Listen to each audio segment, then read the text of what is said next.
Senator Cruz. Thank you, Mr. Chairman. Thank you for chairing this hearing. Thank you to each of the witnesses for being here.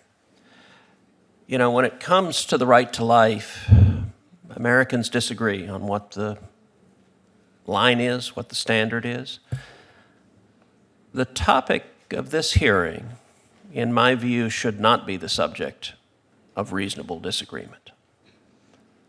That when one is discussing an infant who has been born, who is alive, who is breathing, who is crying, who is outside the womb, the idea that it would be somehow debatable what to do with that child, that there would be another side, so to speak, politically, about whether to kill that child, whether to allow that child to live, or whether to do everything you can to protect that innocent life. It is a remarkable statement of just how extreme and radical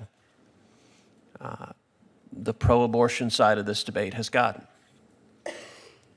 I think that was made real for a lot of people in a radio interview that Virginia Governor Ralph Northam did on January 30th of last year.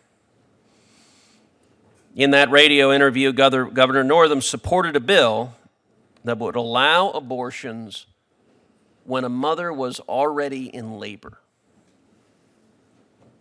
For all of us who are parents, imagine that. A woman in labor, preparing to deliver a child, and this Virginia bill said even then, in the midst of labor, you could conduct what it called an abortion. But Governor Northam went further than that. He said, and I quote,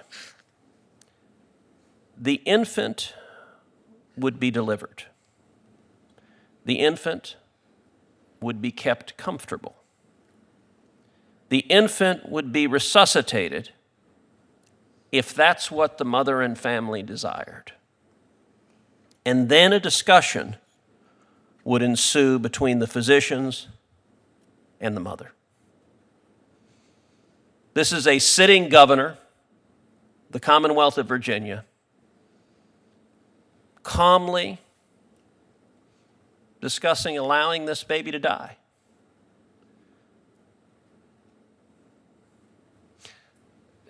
By a show of hands, do any of the witnesses today agree with Governor Northam's statement that that should be the standard, that a physician should only resuscitate an infant who has been delivered if the mother wants that infant resuscitated?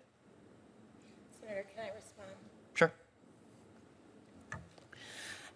Because I think that this is an important point, and I'm worried that there's confusion here. You know, when I think about the reality of these families, the situation that Ms. Christensen described, when there frankly are just no good options.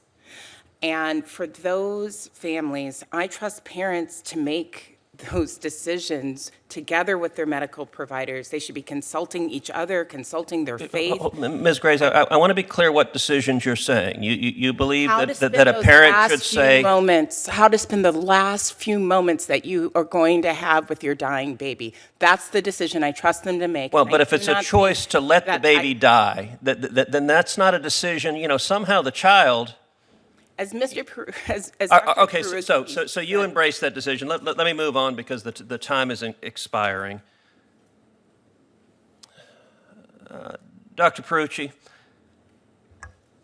how frequently does this occur? With what level? There are some on the Democratic side of the aisle that say there are never any instances, that this is not a problem anyone should be concerned about. Now, we obviously have Governor Northam who wanted to discuss allowing children born alive to die with no medical care whatsoever. With what frequency do we have infants who survive abortions? We have literature that they admit is underreporting how often this is happening. It is. And as the physician who attends the deliveries, I don't decide life and death. I respond to a baby. And if it is in our medical ability to help, we do. But it's not something we take a vote on in the delivery room. We're there for the baby. Thank you.